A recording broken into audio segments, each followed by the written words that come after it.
الحمد للہ وحدہ والصلاة والسلام علی من لا نبی بعدہ اما بعد اعوذ باللہ من الشیطان الرجیم بسم اللہ الرحمن الرحیم وجاء من اقصى المدینة رجل یسعى قال یا قوم اتبعوا المرسلین اتبعوا من لا يسألكم اجرا وهم مهتدون صدق اللہ العظیم۔ میرے محترم بھائیوں، صوبہ پنجاب سے تعلق رکھنے والے عزیز مہمانوں، میں آپ سب کا مشکور ہوں کہ میری ایک مختصر سی دعوت پر آپ سب نے دور دراز سے سفر کیا اور میرے اس غریب خانے میں تشریف لائے، کرائے لگائے، تکلیف اٹھائی، اور یہ ہمارے اور آپ کے ملاقات کا ایک سبب بھی بنا۔ اصل وجہ یہ ہے کہ مجھے جب پتہ لگا کہ صوبہ پنجاب میں طلبہ توحید و سنت کی تنظیم بنائی گئی تو مجھے بہت خوشی ہوئی، کیونکہ مجھے یہ احساس ہے، میں تو ہر صوبے میں جاتا ہوں لیکن جب بھی میں پنجاب آتا ہوں تو میں نوجوانوں کے جذبات، نوجوانوں کی خلوص، نوجوانوں کی شفقت اور محبت، اس سے بہت بڑا متاثر ہو جاتا ہوں۔ لیکن مجھے جب بھی میں ادھر آتا ہوں تو مجھے ایک افسوس ملتی تھی، افسوس آتی تھی کہ دیکھیں ایسے تکڑے نوجوان، ایسے تکڑے ساتھی، ایسے تکڑے اور بہادر، اور ان سے کوئی کام نہیں لیتا۔ یہ چاہتے ہیں کہ ہم کام کریں اور ان کو موقع ہی نہیں ملتا کام کرنے کا۔ کچھ لوگ ایسے ہیں جو کام نہیں کرتے اور کچھ لوگ ایسے ہیں جو دوسروں کو کام کرنے کے لیے بھی نہیں چھوڑتے۔ تو مجھے افسوس ہوتا تھا ہمیشہ جب یہ طلبہ توحید سنت کی تنظیم بنی، تو آپ یقین جانیں مجھے بہت خوشی ملی، اور میں نے مولانا فرید احمد حقانی صاحب کو فون کیا کہ حضرت مجھے ان تمام نوجوانوں کا نمبر دے دیں جو طلبہ توحید و سنت میں ذمہ دار بن گئے ہیں، اور ان کی ذمہ آپ لوگوں نے ذمہ داری ڈالی ہے، تاکہ میں ان بچوں کو فون کروں، وہ خوش ہو جائیں گے اور شاید یہ میرے لیے بھی ثواب کا ایک ذریعہ بنے گا۔ انہوں نے مجھے وہ نمبر بھیجے، لیکن پھر میں نے سوچا ایسا نہ ہو کہ کسی کا نمبر نہ ملے یا ان سے بات نہ ہو جائے اور پھر وہ رہ جائے۔ تو میں نے ان کو کہا کہ حضرت آپ ایسا کریں کہ طلبہ توحید و سنت پنجاب کے امیر ناظم اعلیٰ ان کی ذمہ داری لگائیں یا کسی اور کی ذمہ داری لگائیں کہ ان سب کو فون کریں، اور آپ بھی آپ کے ساتھ جتنے کابینہ کے ساتھی ہیں جنہوں نے اس تگ و دو کیا ہے، محنت کیا ہے، ان کو بھی میرے طرف سے دعوت دیں۔ کچھ ساتھی ایسے تھے جن کا میرے ساتھ رابطہ تھا، تو ان کو میں نے خود فون کیا، جیسا کہ سید زبیر شاہ صاحب ہیں، مولانا احمد جمشید صاحب ہیں، اور اسی طرح حافظ انس صاحب ہیں۔ کچھ ساتھیوں کو میں نے خود فون کیے کیونکہ ان کے نمبر بھی میرے پاس تھے اور رابطہ بھی تھا، اور میں بہت خوش ہوا جب مجھے یہ پتہ لگا کہ سارے ساتھی آ رہے ہیں اور ساروں نے یہ تہیہ کیا ہے، ارادہ کیا ہے کہ ہم پنجپیر جائیں گے۔ تو مجھے بہت خوشی ہوئی، اور پھر خوشی اسی بات پہ اور بھی زیادہ ہوئی جب طلبہ توحید سنت کے امیر ناظم اعلیٰ انہوں نے مجھے خود فون کیے۔ تو میں بہت خوش ہوا کہ اتنے تکڑے نوجوان، اتنے تکڑے لڑکے ہمارے پاس ہیں، اور ان کو ایک گائیڈ لائن، ایک راستہ دکھانا ہے کہ اسی راستے پہ آپ جائیں، انشاءاللہ کام ہو جائے گا۔ پنجاب میں توحید و سنت کی اشاعت کی بہت ضرورت ہے، اور ادھر شرکیات، بدعات وہ زیادہ ہیں، تو بہت زیادہ ضرورت ہے۔ مسئلہ یہ ہے کہ جب بھی کوئی انسان دین کا کام کرتا ہے تو یہ لازمی بات ہے کہ اس کے راستے میں لوگ روڑے اٹکاتے ہیں، کانٹے بچھاتے ہیں، ان کو کام سے منع کرتے ہیں۔ اسی وجہ سورہ بلد میں اللہ نے فرمایا کہ وَتَوَاصَوْا بِالْمَرْحَمَةِ، یعنی ایک دوسرے کو صلہ رحمی کی بات کرتے رہو۔ اور اسی طرح وَتَوَاصَوْا بِالصَّبْرِ وَتَوَاصَوْا بِالْمَرْحَمَةِ۔ تو میں نے سوچا کہ ان کی حوصلہ افزائی کے لیے اگر میں دعوت کر لوں تو یہ ان کی حوصلہ افزائی بھی ہو جائے گی اور ایک ملاقات کا ایک سبب بھی بنے گا۔ میں نے اسی وجہ سے آپ سب کو تکلیف دی۔ میں نے جو آیت تلاوت کی اس میں ہمارے لیے بہت بڑا سبق ہے اگر ہم اس میں سوچ لیں۔ اللہ نے فرمایا صاحب یاسین کے واقعے میں وَجَاءَ مِنْ أَقْصَى الْمَدِينَةِ رَجُلٌ يَسْعَىٰ، اقصی المدینہ کا، شہر کے درمیان سے نہیں، ایک سائٹ سے، اور دوڑ دوڑ کے آ رہا ہے۔ اور پھر جب میدان میں آتا ہے سب سے پہلی بات اس کی یہ ہے کہ وَجَاءَ مِنْ أَقْصَى الْمَدِينَةِ رَجُلٌ يَسْعَىٰ قَالَ يَا قَوْمِ اتَّبِعُوا الْمُرْسَلِينَ، اے میری قوم مرسلین کی تابعداری کرو۔ اپنا نہیں کہتا کہ میری تابعداری کرو، حالانکہ وہ بھی توحید بیان کر رہا تھا۔ چاہیے یہ تھا کہ وہ یہ کہتے کہ میں جو کچھ آپ کو کہتا ہوں یہ مان لو،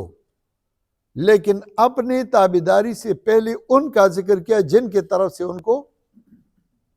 توحید ملاتا، مسئلہ ملاتا صحیح، تو ان کے طرف اس نے ترغیب دی اتبعوا المرسلین، اور پھر اس کی حقانیت کی دلیل ذکر کی لا یسألکم اجرا وہم مہتدون، دنیاوی مقاصد کے لیے نہیں اور یہ سیدھی راہ پہ چلنے والے ہیں، آپ سے کچھ نہیں مانگتے۔ الحمدللہ ثم الحمدللہ ہماری جماعت اور ہمارے اکابرین انہوں نے ہمیشہ ایسا ہی کیا ہے، انہوں نے توحید و سنت کی خدمت کی ہے، اور الحمدللہ ہمیں ایک صحیح راستہ انہوں نے سکھایا ہے۔ اب ہمارے نوجوان ہیں، ہم چاہتے ہیں کہ یہ آگے آئیں اور یہ کام کر لیں، لیکن کام کرنے کے لیے کچھ چیزیں ضروری ہے۔ ایک یہ کہ نوجوان، اس میں کوئی شک نہیں کہ نوجوان تکڑے ہوتے ہیں، تھکتے نہیں، کام کرنے والے ہوتے ہیں، لیکن بڑوں کی تابعداری یہ لازمی ہوگی۔ اگر بڑے علماء کی تابعداری نہ ہو تو ایک موڑ پہ، ایک موقع پہ پھر انسان خود سر بن کر وہ کاموں سے خراب ہو جاتا ہے۔ تو ایک میری گزارش یہ ہے کہ آپ جب بھی کام کریں تو سب سے پہلی صوبائی امیر کے ساتھ مشورہ کرتے رہیں، اس کے بعد ضلع میں جب کام کرتے ہیں تو ضلع کا جو امیر ہو ان کے ساتھ مشورہ کرتے رہیں۔ اپنے اجلاسوں میں جب ضلع کا اجلاس ہو ضلع کا امیر بلاتے رہو، اشاعت و توحید و سنت کا جو امیر ہو۔ تحصیل کے سطح پہ اجلاس ہو، تحصیل کے امیر کا، بڑی جماعت کا جو امیر ہے اس کو بلاتے رہو، وہ آپ کے ساتھ بیٹھتا رہے گا، آپ کو طریقہ سکھائے گا، آپ ان سے کچھ سیکھیں گے۔ مجھ سے 1 گھنٹہ جو بندہ بڑا ہو میں ان سے ہمیشہ پوچھتا ہوں، اسی وجہ سے کہ اس کا 1 گھنٹہ مجھ سے زیادہ تجربہ ہے، اور تجربے کے بڑے اثرات ہوتے ہیں، تو آہستہ آہستہ آپ کا تجربہ ہو جائے گا۔ میں اس پہ بہت خوش ہوں کہ طلبہ توحید و سنت کا جو امیر بنایا گیا ہے، جو ناظم اعلیٰ بنایا گیا ہے، خزانچی بنایا گیا ہے، ناظم مالیات بنایا گیا ہے، ناظم ارشاد بنایا گیا، سارے میں نے ساتھیوں سے پوچھا بڑے تکڑے بندے ہیں، اور انشاءاللہ مجھے امید ہے کہ کام کرتے رہیں گے۔ دوسری بات یہ کہ جب آپ ایک مقصد کو ٹارگٹ بناتے ہیں تو اس اپنے کام کے ساتھ محبت کرتے رہو۔ اگر محبت نہ ہو کام نہیں ہو سکتا۔ ہر کام میں اگر دکاندار کا اپنے دکان کے ساتھ محبت نہ ہو، صبح سویرے نہیں جاتا، جھاڑو نہیں لگاتا، دکان کو نہیں سجاتا، اس سے کوئی مال نہیں لیتا۔ اسی طرح زمیندار اگر اپنے زمین کے ساتھ محبت نہ رکھے، صبح شام نہ جائے اپنے کھیتوں میں، نہ دیکھے، اس کو کوئی فائدہ نہیں ملتا۔ اسی طرح محتمم اپنے مدرسے میں ہر بندہ، تو اگر آپ تنظیم کا کام کرنا چاہتے ہیں تو یہ لازمی ہے کہ تنظیم کے ساتھ محبت کرنا ہوگا۔ اگر آپ کے دل میں کوئی اور چیز ہو شہرت ہو، انانیت ہو، کوئی اور دنیاوی مفادات، پھر تنظیم کا نام نہ لیں، تنظیم کا کام نہیں ہو سکتا۔ تنظیم کے ساتھ ایسی محبت کرنی چاہیے کہ بس اس کا انتہا ہو۔ بس میں آپ کو اپنا واقعہ سناتا ہوں۔ ام امان نے جو کتاب لکھی ہے حیات طیب، میرے حالات پہ، میں انشاءاللہ ایک نسخہ آپ کو تحفتاً دوں گا بھی۔ اس میں انہوں نے لکھا ہے کہ پہلی رات، شادی کی پہلی رات، میں نے ان کو کہا کہ میرا والد بوڑھا ہے، پتہ نہیں 1 سال 2 سال 3 سال زندہ ہوگا پھر نہیں ہوگا، میرے ذمے ایک بہت بڑا کام آنے والا ہے، میں دیکھتا ہوں بہت بڑا بوجھ ہے، میں اٹھاؤں گا، میں نے تہیہ کیا ہے، کمر کس لیے، میں کر لوں گا وہ کام، لیکن اس میں اگر تم رکاوٹ بنتی ہو، میں نے آپ کو ہاتھ بھی نہیں لگائے، ابھی سے اپنے گھر جاؤ، اور اگر رکاوٹ نہیں بنتی تو پھر ہمارا گھر بھی خوشی کا ہوگا اور کام بھی ہوگا۔ انہوں نے کہا کہ صرف رکاوٹ تو درکنار، میں آپ کے ساتھ تعاون کروں گی، اور الحمدللہ ابھی تک میرے ساتھ تعاون کرتی ہے۔ تو جماعت میں اپنے ساتھیوں کے ساتھ تعاون کرنا، بڑوں کی بات ماننا، اور جماعت کے ساتھ محبت رکھنا، محبت سے، جس کام کے ساتھ آپ کا محبت نہ ہو وہ کام آپ کبھی بھی نہیں کر سکتے، اور کام کے ساتھ محبت ہو تو پہاڑی بھی آپ کے سامنے کھڑا نہیں ہو سکتا، تو محبت رکھنا چاہیے۔ تیسری بات یہ کہ جو لوگ روڑے اٹکاتے ہیں، کانٹے بچھاتے ہیں آپ کے راستے میں، ان کی طرف دھیان ہی نہ رکھو، اپنے مقصد کی طرف دھیان رکھو، اپنا مقصد جاری رکھو۔ ہاں، جب آپ کو پتہ لگی کہ اب یہ بندہ مجھے کام کرنے نہیں چھوڑتا، تو تھوڑا بہت پھر اس کو جواب دینا ہوگا۔ ایسا بھی نہیں چھوڑنا کہ بس وہ کھلا چھوڑ دے اور بس وہ جو کچھ کہے وہ جو کچھ کرے، نہیں، کبھی کبھار اس کو جواب بھی دینا ہوگا، تاکہ اس کو پتہ لگے کہ یہ جواب دے سکتا ہے مجھے، لیکن میرا خیال رکھتا ہے، مجھے جواب نہیں دیتا، مجھے اپنا دشمن نہیں بناتا۔ لیکن جب آپ کو نہیں چھوڑتا اور خواہ آپ کو دشمن بناتا، پھر اس کو صرف چنگاری نہیں، پھر اس کو ایسا تپڑ اور ایسے مکہ مارنا ہے کہ پھر وہ سامنے نہ آئے۔ اور یہ ہوتا ہے ہمارے ساتھ بھی، ایسا کبھی کبھار ہوتا ہے، ہم بھی کرتے ہیں کبھی کبھار ایسا۔ تو جماعت انشاءاللہ آپ کے نوجوانوں کی جماعت چلے گی، اور یہ نوجوانوں کی جماعت، یہ بڑوں کی جماعت کی تائید ہوگی، اس کی زیر نگرانی چلے گی، تو انشاءاللہ آپ کامیاب ہوں گے، اور ہماری دعائیں آپ کے ساتھ ہوں گے۔ یہ آپ کے وجہ سے ان سب کو ہم نے بلایا اور یہ بڑی رونق بن گئی، تو یہ میرے لیے خوش قسمتی ہے، میرے گھر والوں کے لیے خوش قسمتی ہے کہ آپ ادھر آئے، آپ کو ہم نے تکلیف دی، کہنا تو آپ کے شان نشان نہ تھا، لیکن پھر بھی ہم نے آپ کو تکلیف دی تاکہ آپ بھی خوش ہو جائے اور اپنے کام کے ساتھ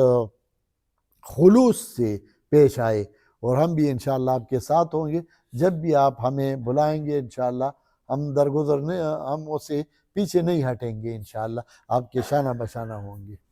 وآخر دعوانا ان الحمدللہ رب العالمین۔ اب میں امیر پنجاب